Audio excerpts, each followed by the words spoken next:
Boldwood presents The Sandycove Sunset Swimmers. Written by Siân O'Gorman and read by Caroline Lennon. The moral right of the author has been asserted. This performance is owned by Boldwood. It's always ourselves we find in the sea. E. Cummings. Chapter 1. Saying yes to life was actually the very last thing I wanted to do. But when I was cornered by Mum's best friend Lorraine at Mum's retirement party, somehow I got roped into the latest of Lorraine's harebrained schemes. Lorraine's front room had been decked out with balloons and streamers for the occasion. There was a bunch of balloons with "Sorry you're leaving" and a life-size photograph of Mum in her swimsuit, taken on one of their holidays together. "Lorraine," Mum had said when she'd seen it, "for God's sake."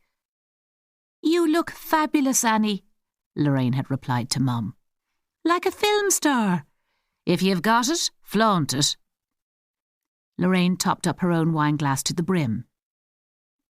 "And Annie, your problem is you hide yourself away. You need to live a bit larger now you're retired. You've got to say yes more.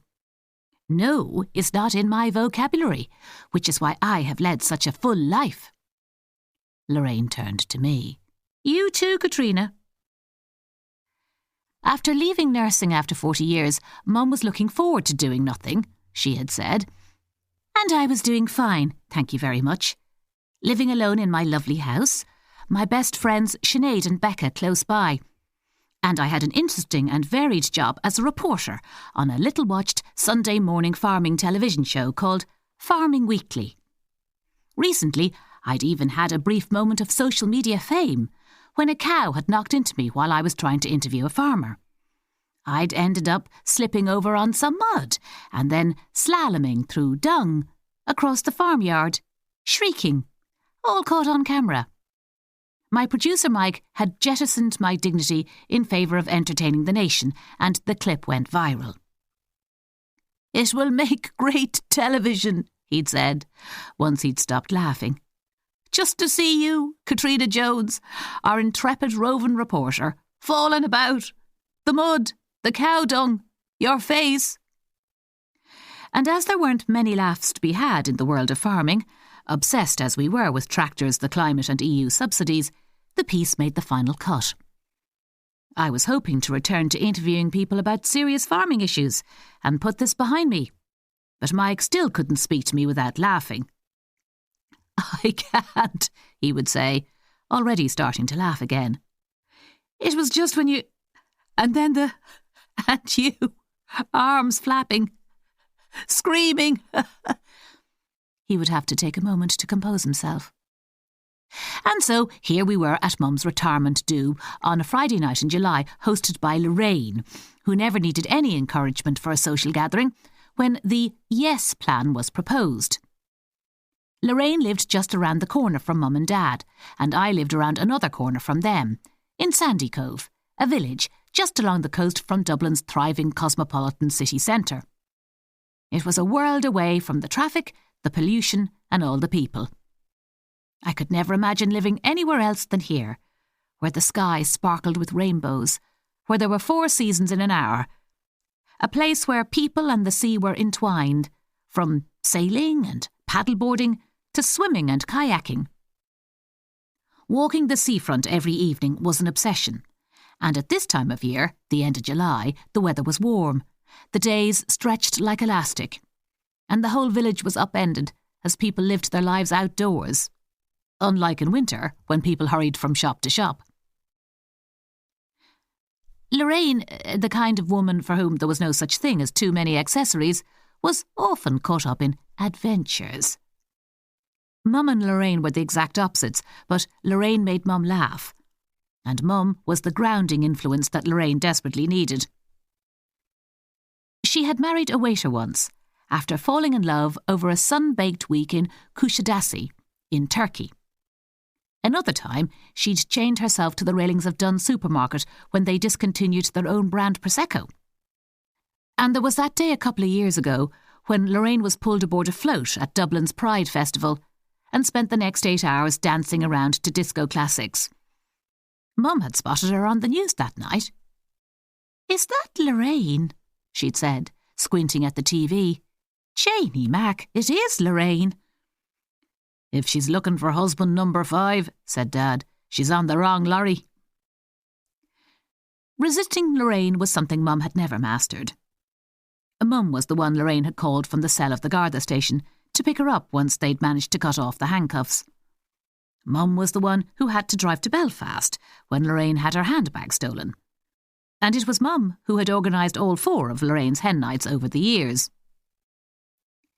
"It's just saying yes to everything," said Lorraine. "And I'm challenging everyone I know to live large and embrace everything the world has to offer, just by saying yes. Now, vino? Who's for more vino? Red, white, rosé or sparkling?" Dad, standing beside me, said quietly in my ear, "Pity she said yes to husband number 3. And to carrying that suitcase for that charming man to Ibiza that time." Dad had been retired for the last 5 years and had already perfected its subtle art. Never the most gregarious of men, in this post-work life he took his hobby of fixing old electronics to a whole new level by retreating full-time to his shed and made it an obsession. Every time I called in, there was something electrical and ancient, from radios to old heaters to vintage record players, left in the front porch, ready to be fixed or collected by the owner. Lorraine pointed a finger at me. "You, Cat, you need to get out more and do more. You do nothing but stay in. You're wasting the best years of your life." "Lorraine!" Mum gave her a sharp elbow in the ribs. "It's true." As my godmother, Lorraine had always felt able to speak her mind, and probably would have preferred a slightly wilder goddaughter to go drinking with and on weekends to Palma Nova if she'd had the choice. "We all need to be more open to life. You too, Annie." "I've just retired from nursing after 40 feckin' years," said Mum. "I want to put my feet up." Lorraine gave her a look, and I watched Mum's resolve dissolve in front of our very eyes. "OK then," Mum said. "I'm in. How long do I have to say yes for?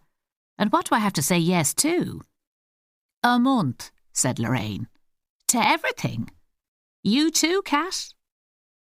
Now it was my turn to try to resist her powers. "But there's nothing I want to say yes to," I countered, as Lorraine poured more wine into our glasses. "Can I say maybe?" "It's just yes," she said, sounding weary. "Say yes to life. For 1 month only. That is all. For 4 short weeks, you both," she fixed us both with a look, "just say yes to everything." "Everything?" quailed Mum. Lorraine nodded. "Everything. It has changed my life. It really has." I was already shaking my head. No was my go-to answer to everything, and it had never let me down. Maybe I had missed out on a few opportunities over the years, but it had kept me alive. And sane. And there were a few things that I was glad I'd said no to. PJ Doyle, my ex-boyfriend, was one of them.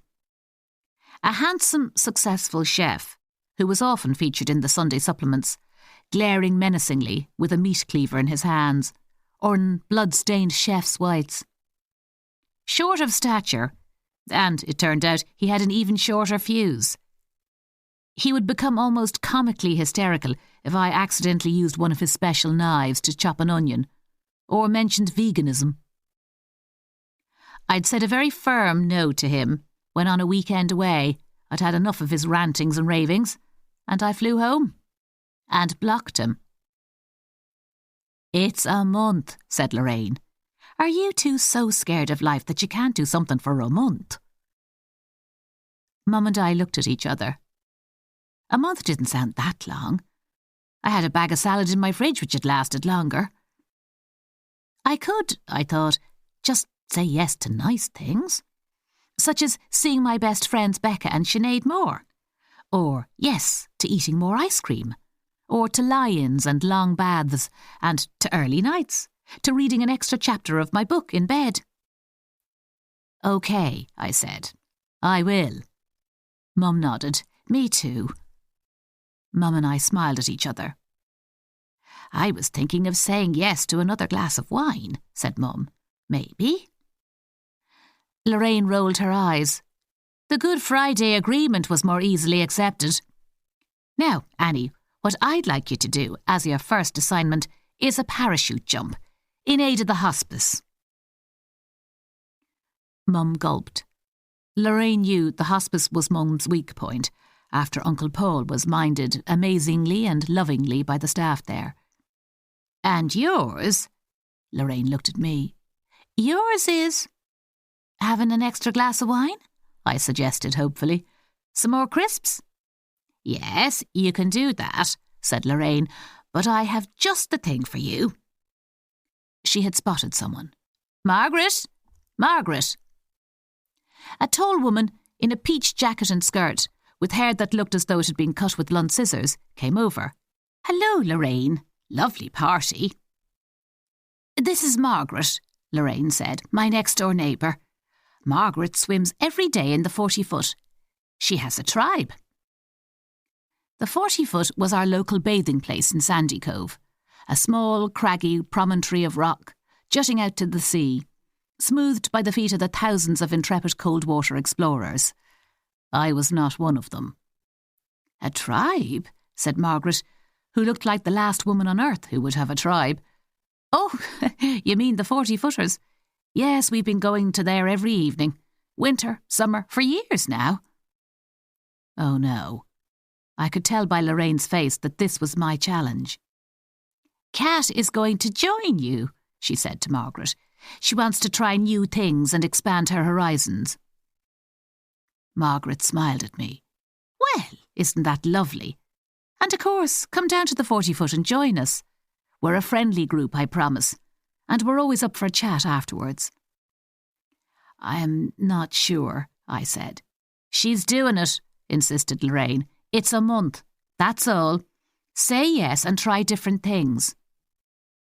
It's very good for the head, said Margaret. It's helped me a great deal.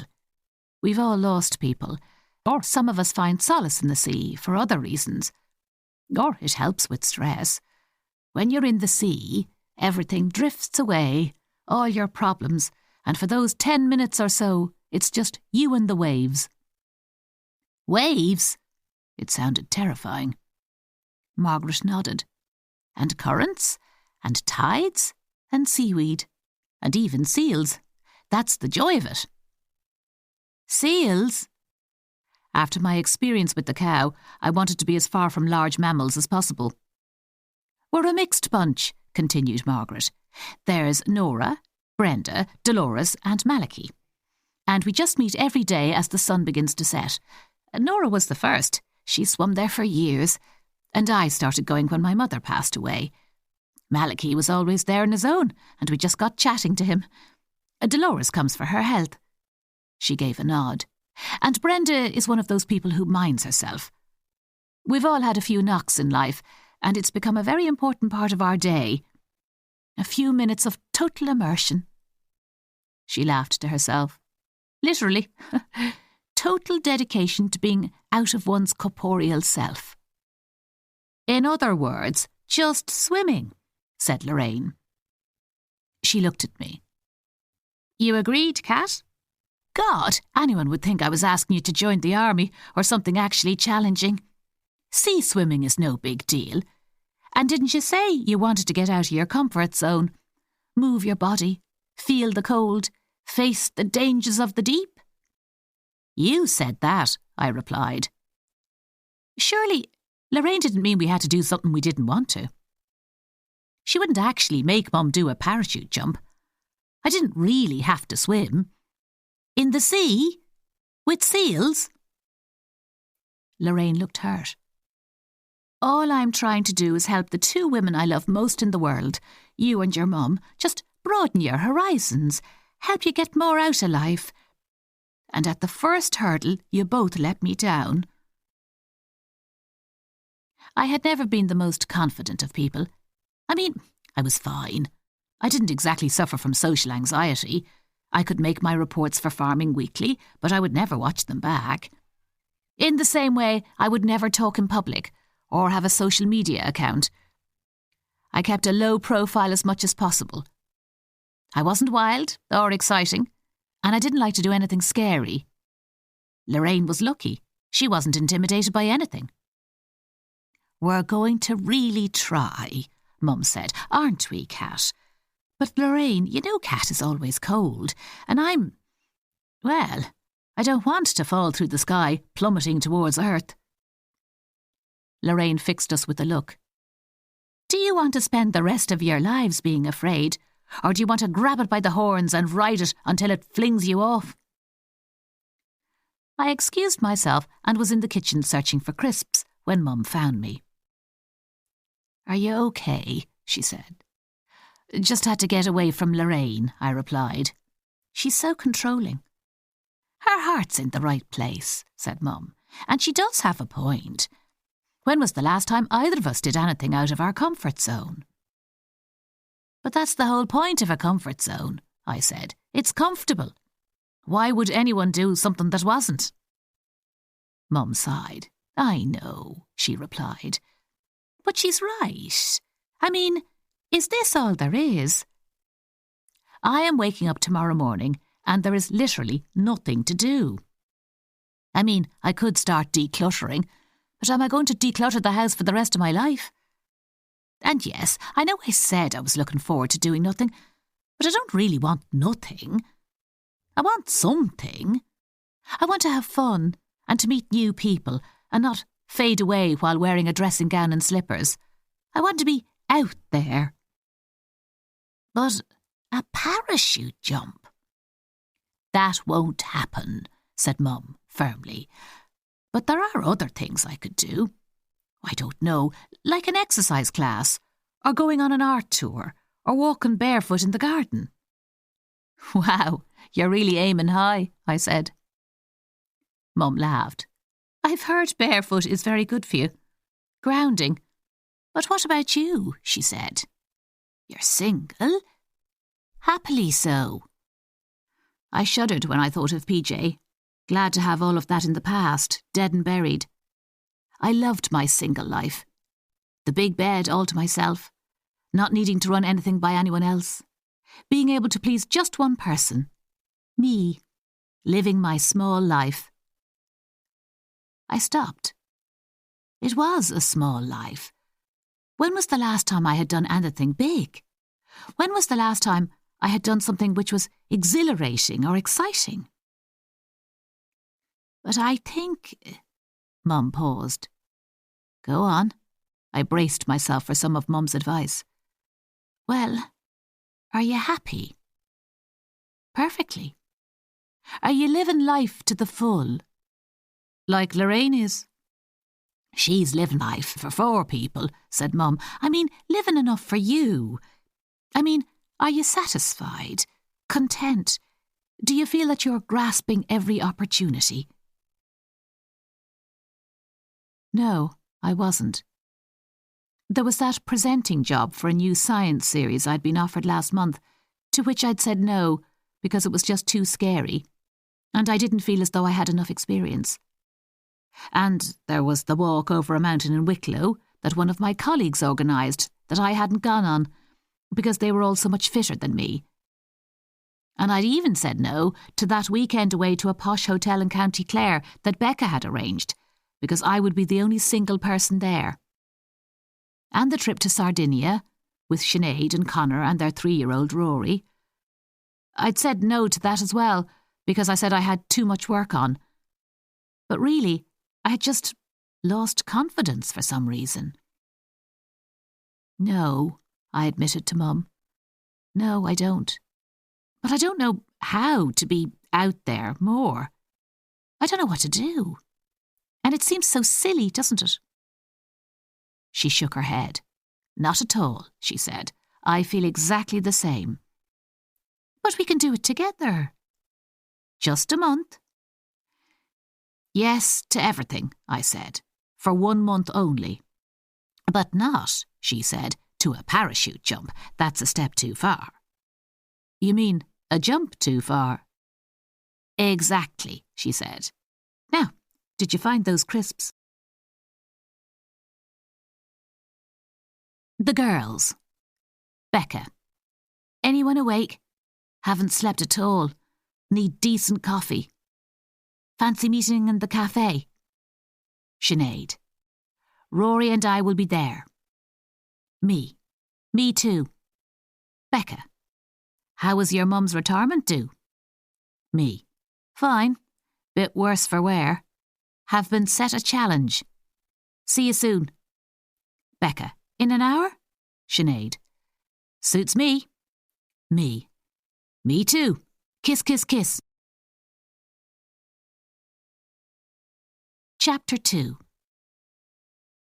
The following day was a bright and blue-skied Saturday, and I spent the day feeling a little worse for wear, after all the wine that Lorraine had plied us with. In the afternoon, I met my best friends, Becca and Sinead, in Alison's Cafe in Sandycove. Alison's was a small, cool little place, all Scandinavian plywood, a lovely seating nook at the back with benches, and large black and white photographs of the surrounding coastline on the walls. They had both already arrived when I got there. There was Sinead's blonde ponytail bobbing as she wiped down the perfectly clean table with anti-back wipes, while her 3-year-old Rory played with some Lego.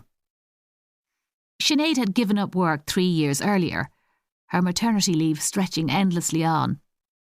And ever since she'd had Rory, her perfectionism had gone into overdrive. There she was, scouring Rory's chair with the wipes and anything else he might potentially touch, including the small vase of roses on the table. She and Rory were always both immaculately turned out. Rory in t-shirt and shorts and socks and sandals, Sinead permanently dressed in designer leggings and hoodie. She'd always been the most academically conscientious out of the 3 of us, sailing from college straight into a big accountancy firm and heading towards being made a partner. No one had expected her to take motherhood so seriously, but her life began and ended with Rory. I'm a mother now, she'd told us in the maternity hospital, in an oxytocin-fuelled fog, clutching her precious newborn to her breast. I will never work again, she'd vowed. I am going to stay at home forever. Just me and Rory. Becca, on the other hand, was never interested in having a child, and had always taken school and college work far less seriously than Sinead, except when she'd discovered events management after a part-time job in the first year of university. She'd switched courses to marketing, and even before she'd graduated, she had set up her own company, Ignite, which had started with planning small launches and had grown to be one of the most successful boutique events planners in the country. She wouldn't have been caught dead in athleisure, however, and was never out of expensive jeans, cool trainers and artfully faded t-shirts. Her hair, which, growing up, had been a halo of frizzy dark waves, was now laboriously and daily straightened to a sleek, glossy mane. She always wore red lipstick and little other makeup. She was eyeing Sinead's meticulous and liberal sanitising. You've missed a bit, Sinead, Becca said. You haven't done the ceiling. Sinead rolled her eyes. Becca was always teasing her about how much she obsessed with making sure Rory existed in the kind of environment in which you could operate on an open wound.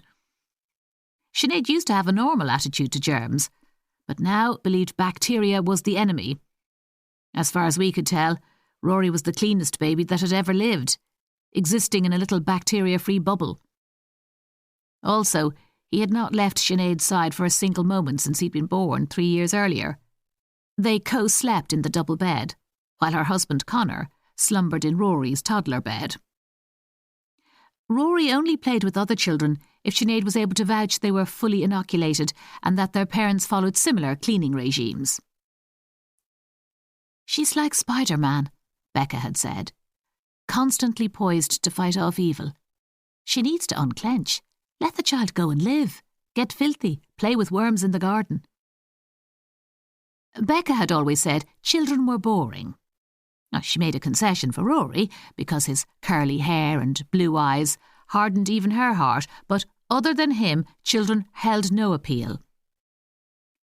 Too busy having a life, she'd always say, if anyone asked if she wanted children. Too busy having fun. Sinead's only fun these days, as far as I could tell, was meeting us for a walk or a coffee. Rory wasn't allowed to go to a playgroup or even go to nursery, because Sinead had read about one from which all the children developed E. coli. They are a petri dish of germs, she had explained.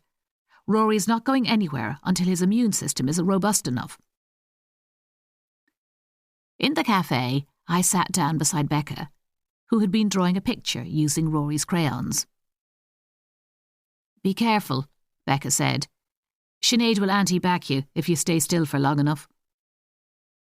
You have heard of the concept of germs, Becca, said Sinead, picking up Becca's purse and giving it a once-over with the wipes. They're everywhere, and also lethal. Becca took back her purse. Thank you for that, Sinead, she said, smiling and resuming her drawing. If you hadn't cleaned it, I might have died. I leaned down and kissed the top of Rory's little blonde head. How is my little godson?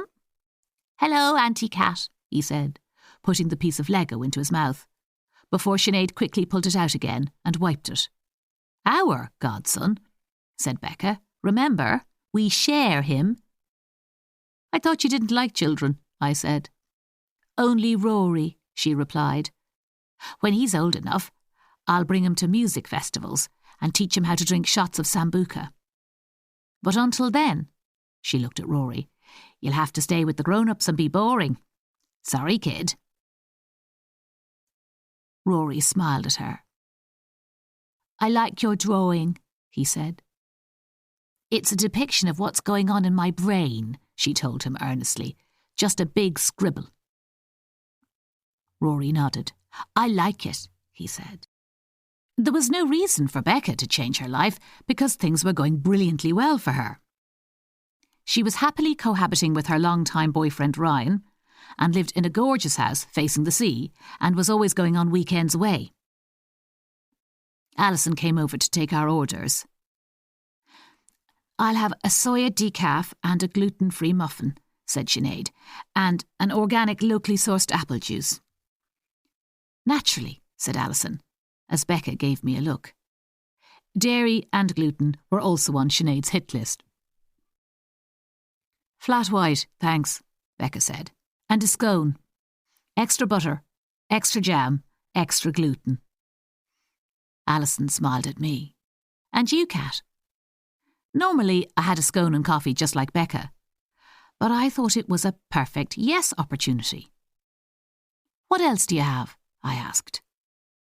Oh, Alison looked up at the blackboard. Well, what do you feel like? I don't know, I said, but whatever you offer me, I'm going to say yes. Alison, Becca and Sinead all looked at me as if I was mad. It's a new thing, I explained. Say yes to everything. Get more out of life. I should do that, said Becca. Open my horizons. Me too, said Alison. I can't remember the last time I went out spontaneously without it being scheduled 5 months in advance. Yes is truly the scariest word in the world, remarked Sinead, her eyes wide open. I mean, things happen when you say yes. That's the point, I said, with the air of the seasoned yes-sayer, as though I was a dangerous thrill-seeker, instead of just someone looking for breakfast. I turned back to Alison. What do you think I should have? OK, she said, so something out of your comfort zone. What about a hot chocolate? Hot chocolate? You mean no coffee? Actually, I had been wrong. This was scary. No coffee, she said. And French toast with maple syrup? I'm not sure I like French toast with maple syrup, I said, already backtracking and beginning to panic at this brave new world of breakfast. Have you ever had it? I shook my head, but it's not my thing. Alison smiled. Well, then, that's what I am going to offer you. What do you say? Yes, I said, as Becca and Sinead gave me a round of applause, as though I had done something that had taken real courage. So, I said, as we waited for our food, how is the television awards thing going? Becca was organising the biggest night in Irish entertainment, the Irish Television Awards, the ETAs, which was happening in a few weeks' time. Beamed live on TV, it was something of a national event, with everyone studying the good, the bad and the ugly outfits, who won and who missed out, and what scandal and stories emerged from the night. I'd never been invited, as it was really only for the big shows, with the huge audiences. Farming Weekly wasn't really on anyone's radars, apart from those whose idea of dressing up was washing the wellies under the outdoor tap. They are still insisting on having an ice sculpture, said Becca, even though I have said repeatedly that they are so over. And it's the summer, so it's going to melt so much quicker. And then we're trying to source a golden carpet from Italy. I've put my foot down about the red. I said, I thought we were brought in to make this year different. She rolled her eyes. And then I had to have a meeting with the lighting guy, and then talk to staging and the sound team. And then I checked the chairs at the hotel and discovered they are truly horrible. We'll have to hire them in. Alison slipped in behind me and placed our food in front of us, along with Rory's juice. Sinead quickly wiped the cup before giving it to Rory, but I was absorbed in the over-the-topness of my food. This was definitely an indulgent step up from my basic brekkie. My hot chocolate was topped with whipped cream, a flake, and a sprinkling of hundreds and thousands. And my French toast looked impressive, golden and glistening, the maple syrup rolling off like a slow-moving river. It was the kind of treat you might order if it was your birthday, not just a very ordinary Saturday. Rory's eyes lit up, but Sinead distracted him with a slice of dried apple and a rice cake. Dig in, said Becca to me. Go on. I did, and it tasted amazing. Thank you, Alison, I waved over to her. Delicious. Becca buttered the end of her croissant and popped it into her mouth, looking enviously at mine. I think I might do your yes thing too, she said. What would you say yes to? Asked Sinead. Ryan's always on at me to stop working so hard, she said. Relax a bit. Maybe I should do that. Be a bit more zen, a bit more alternative. Join a yoga class. Get fit, that kind of thing. I'm not sure if I can, said Sinead. If I start saying yes, then our whole life could just collapse. Sinead looked at the time on her phone. We've got to get to the chemist before Rory's lunch, she said. He's run out of his vitamins and his fish oils. The child's going to be a genius at this rate, said Becca. All this no TV and omega-3s. We all looked at Rory, who was picking his nose with a piece of Lego. There are more germs in a toddler's nose, said Becca, than in a public toilet. Just FYI. I think it's too late now, she added, as Rory put the piece of Lego into his mouth. He's got the lurgy. Sinead rolled her eyes. Maybe you should say yes to being a more supportive godparent to Rory. Becca laughed. That's exactly what I'm trying to do, she said. I am just trying to show him that there is more to life than zapping germs. I'm just trying to keep us alive, said Sinead. But if you think I shouldn't be trying to protect my son, you can lecture me when you have your own child. Becca nodded. I'm sorry. And you're right. What do I know? The only thing I've ever managed to keep alive is my spider plant, and even that's looking a bit peaky. Look, I'll shut up and keep my nose out. You're doing an amazing job. Look at this child. She put her arm around Rory and squeezed him. He's fabulous. And he is a genius. Apparently, Einstein couldn't speak before he was 8 and always stuck things up his nose. Chapter 3. It was late afternoon when Sinead took Rory home for a nap, and Becca and I went for a walk. There was a golden glow in the air, the warmth of the day beginning to cool. Sandycove is just a seashell's throw from the Irish Sea, with a small cove, which is, obviously, sandy, a harbour, boats scudding across the waves. The sea was a magnificent backdrop. The glinting light, the sight of a storm on the horizon, the flotilla of yachts. In the winter, huge waves crashed over the sea wall. But now, in summer, it was a beautiful, shimmering, deep blue mirror. Seagulls swooped overhead, wings spread out, floating on a passing air current.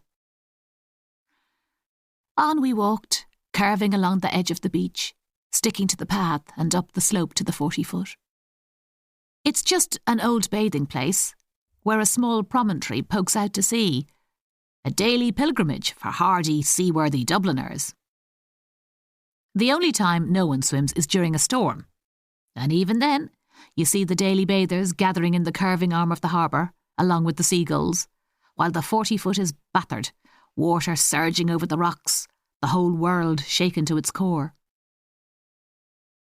To one side, there is a row of covered benches, where the swimmers strip off, before either diving in or sedately stepping down to the sea. I thought of Lorraine's challenge to get me in there. But just because I lived by the sea didn't mean I wanted to get in it.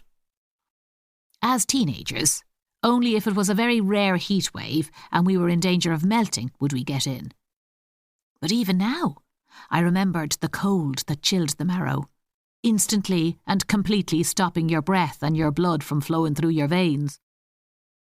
Seeing the sea was a sight I never tired of, but I hated the thought of inching into its frozen, murky depths. The Irish Sea is no Mediterranean. And yes, it is blue and sparkly in the summer, but here in Ireland it takes guts and determination. Which was the whole point, I imagined, like eating porridge or going to bed early. It was about doing the right thing, rather than the pleasurable thing. All year round, there were the hardy sorts, in their old dressing gowns or dry robes, ideal for changing and keeping hypothermia from finishing you off. Lorraine wants Mum and me to really challenge ourselves, I told Becca. I mean, it's one thing having chocolate for breakfast, but it's another getting in the sea. Becca shuddered. There is no way I'm getting in there, she said. Just say no to that. But I'm either saying yes to things or I'm not. If I'm selective, then it's not really a challenge. You mean it's not à la carte, said Becca. You can't choose what you want. Well, then it's not a challenge, I replied. And I promised. That's where you went wrong, remarked Becca.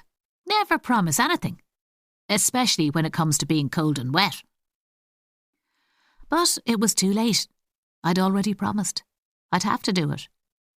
I just had to find the right moment and go in for 2 seconds and then never ever do it again. We passed through the gate under the arch and the old metal 40-foot sign and sat in a wall to people watch. There was always an eclectic bunch down here, all shapes and sizes, ages. They chatted to each other. Some were laughing. A group of 60-something women were giggling, one wiping her eyes from laughing so much. 2 men sat together, drying off in the early evening sun. This place was different, you realised. Everyone seemed happy. I recognised Lorraine's neighbour, Margaret, who was talking to another woman with a long grey plait, wet from the sea.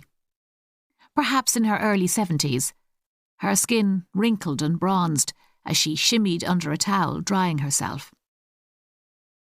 I haven't used soap for years, she was saying. There's really no need.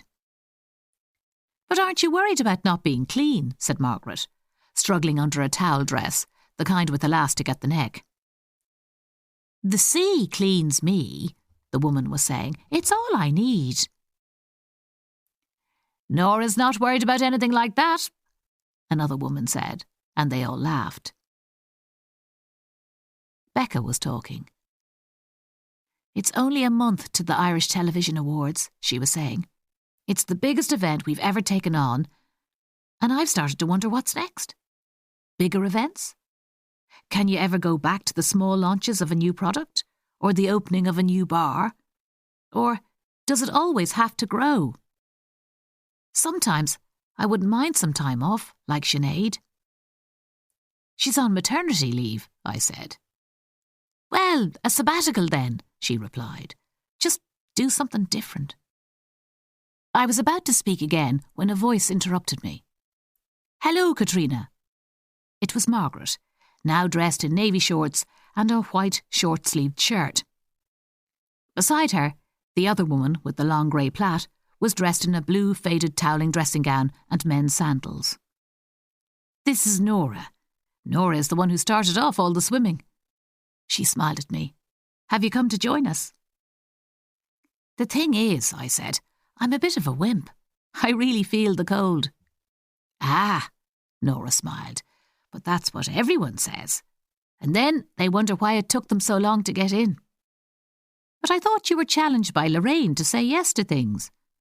Margaret turned back to Nora.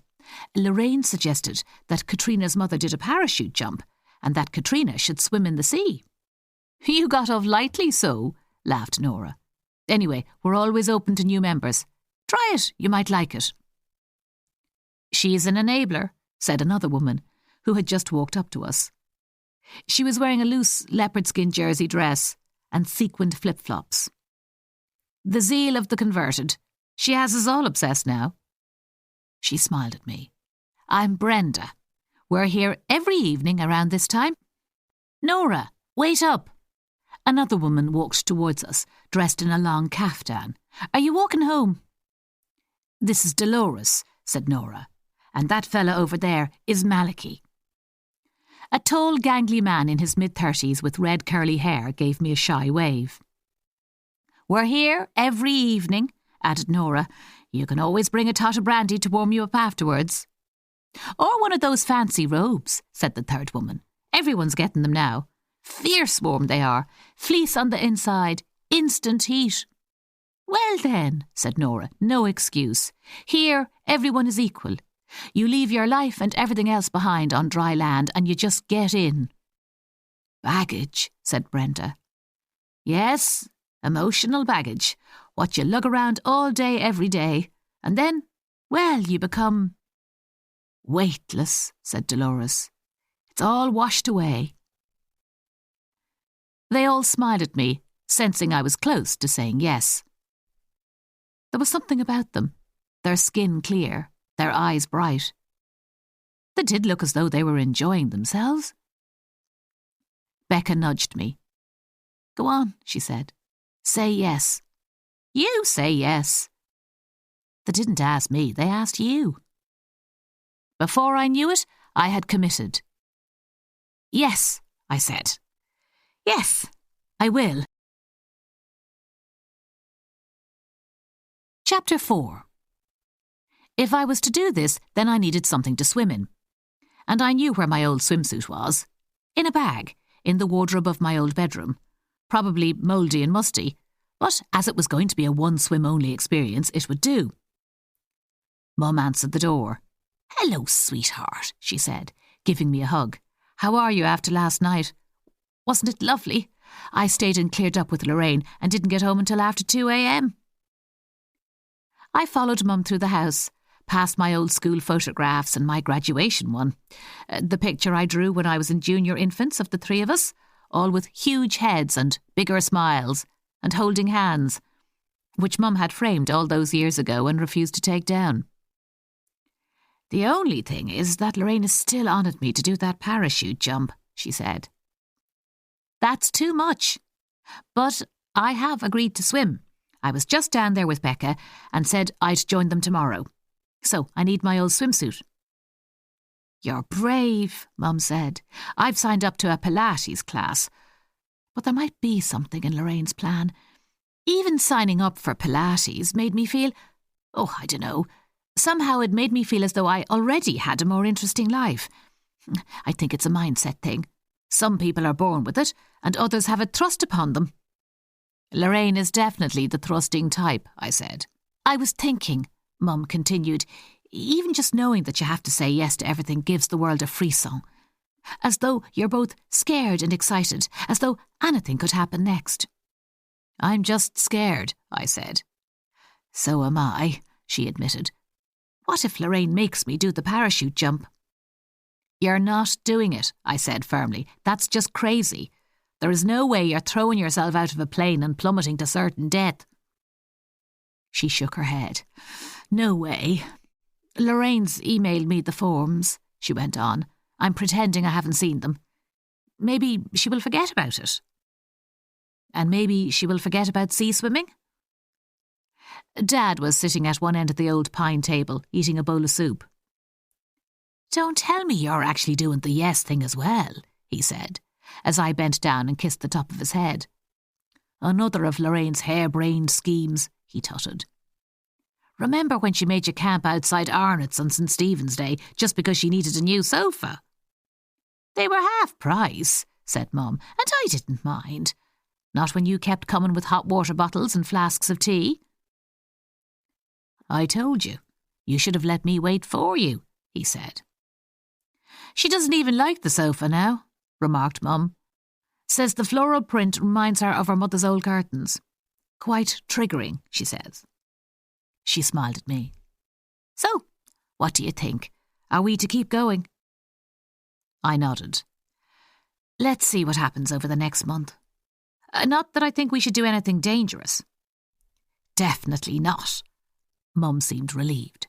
But just pleasantly be open to new experiences, I said. And Mum nodded in full agreement. Well, I'm having a new experience this evening, she replied. Your father is taking full advantage and is taking me to a documentary about steam trains. They smiled at each other. Oh, God, I said. I know, she said. He says my mind is going to be blown. Like the steam trains. Dad laughed. And I thought you were both hoping to open your minds to new experiences. You're not exactly adventurous, said Mum. You like the comfort of your shed too much. I have everything I need, remarked Dad. My shed, my wonderful wife, my lovely daughter. Why would I need new things? Mum turned to me. I've started on the decluttering, and I've been going through my paperbacks. But you know what books I haven't sent off to the charity shop? My Georgette Hayers, my old Regency romances. Oh, I used to love those when I was young. Dad looked up. I had no idea, he said, as though there were still things to discover about each other. I thought you only read non-fiction. Mum gave a nod. I'm a fan of pure escapism as well, though. I hadn't thought about them for years. All's well with the world when you're reading Georgette Hare. But when I was in school, our English teacher frowned on anything that wasn't W.B. Yeats or one of those types. And once, when I mentioned I was reading a new Georgette Hare, he said, Are you trying to make your brain regress, Miss Matthews? And everyone laughed. It was the first time I understood the books weren't just books. There were acceptable books and unacceptable books. She shrugged. It's funny the things you can be shamed for. Dad nodded. I was shamed because my blazer was too big. It had belonged to my Uncle Anthony, who had gone to the same school 20 years before, and he was, shall we say, very broadly built. He couldn't help it. Big shoulders, big chest, bigger appetite. And then there's skinny malink me, no flesh in me at all, and couldn't kick a ball down a field. They looked at each other, briefly, full to the brim with love and affection, the way they always looked at each other. Except Mum looked away, and Dad reached for her hand. Now, Not to alarm you, said Dad. I was, of course, immediately alarmed. But, we've had a health scare, he went on, glancing at Mum. What kind of health scare? I said. Nothing. Absolutely nothing to worry about, said Mum. I'm all clear. A lump on my breast, and it's benign. I just thought I'd tell you now there's nothing to worry about. So if it was something to worry about, you wouldn't have told me, I said. Well, said Dad, we would have done, said Mum. Of course we would have. But it's just that this is good news. You're definitely all clear. Mum nodded. I went for scans. All sorts. Poking and prodding and nothing there. Except, she looked at Dad again. Except your mother's now got it into her head that life is short, he said. Which it is, she continued. And it is why Lorraine started on the yes thing. I told her about the lump, and so she's been on at me not to waste a second more. But you haven't wasted your life. I was trying to take all this in. Why didn't you tell me? Dad looked just as scared as Mum did. And that was the problem, I thought. It was hard enough being scared for yourself, but being scared for someone else was worse. Because we wanted to make sure we knew all the facts, said Mum. And now it's past. Everything is fine. And yet, I don't know. Dad was still holding Mum's hand. I came home from the party last night and burst into tears. It's as though I've done the being strong bit and now the shock has hit me. But I'm fine. I'm fine. She came over and put her arms around me. I'm fine. Your dad's fine, and all is well. I just want to make sure I don't waste this precious life. I mean, the thought of jumping out of an aeroplane is my nightmare. But here I am, retired, and facing the rest of my life doing nothing. And so, while I have to at least think about it, I want to feel alive. Have you ever considered quilting? I said. But Mum ignored me. It seemed her mind was made up. When I said goodbye, standing in the hall, swim bag in one hand, I hugged Mum goodbye, harder and longer than I ever had before. I love you, I said. I love you, Cat. She smiled at me. Everything is going to be more than fine. I promise. I nodded. Why don't you come for a swim with me? I said. A little less terrifying than a parachute jump. Maybe. She smiled at me. But, she went on, we'll keep going, the two of us. And we may have a bit of fun along the way. We have nothing to lose and everything to gain. Chapter 5. Mum was right. We had everything to gain. Life was far too short, and we should never take it for granted. We needed to make the most of every second we were alive. I walked to the village, feeling a little shaken after Mum's revelation, but cautiously optimistic, and even excited about saying yes to things. I just wasn't prepared to have to say yes again quite so soon. The village of Sandycove is bookended by a church and the old pharmacy, now a doctor's surgery, and in between are two boutiques, a delicatessen, a butcher's, a lovely flower shop, Sally Ann's bakery and Alison's cafe. Now, in July, there were profusions of blue and pink hanging baskets on every lamppost. Benches which the council had placed on the side of the road where people sat with their dogs and a takeaway coffee. At the checkout at the supermarket, where I'd gone to buy some milk, I heard a voice behind me. Cat, how's it going? I turned around to see Callum Flynn, who had once worked on Farming Weekly as a researcher. He was charming and friendly around the office, always happy to talk about anything but work, but spent too much time staring out of the window. Hello, Callum. Grand. You? He shrugged. Fine. Yeah, fine. Not a bother, you know. He looked completely dejected. Is everything okay? I knew he was married and had a daughter, and that he lived in Dunleary, just up the road. Well, he said, not the best, to be honest. Denise, my wife, my soon-to-be ex-wife, asked me to move out. He looked away for a moment. Yeah, so not really at the peak of my game. I'm so sorry, I said. Don't know why I'm telling you all this, he muttered. It's okay. I've been trying to keep it all together and be positive. I want Denise to be happy more than anything. And if she's not happy, and if I'm not making her happy, then she's right to ask me to leave. I suppose. He looked stressed, which was unusual for him. As I recalled, he was so laid back to the point of horizontal, and would come into our office and chat about a cloud he'd seen on his way to work, or how your whole personality was dominated by whether you were a side sleeper or a back sleeper. We all really loved him, but we didn't have time to ponder the esoteric aspects of life. I mean, he went on, she says I haven't found my groove in life, and she's fed up of propping me up. It wasn't my fault that the only thing I'm good at is acting. I tried to explain to her that the problem is that there are thousands of people who are much better at acting than me. He looked at me. It's not fair, is it? The one thing I can do, I'm not much good at. It's not fair, I agreed, my heart going out to him. Do you want to go for a cup of tea? Alison stays open late on a Saturday. 5 minutes later, we were sat opposite each other at the back of the cafe. Callum pushed back his thick blonde hair. He hadn't shaved in a couple of days, and his pink t-shirt looked as though it could do with a wash. Where are you living? I asked him.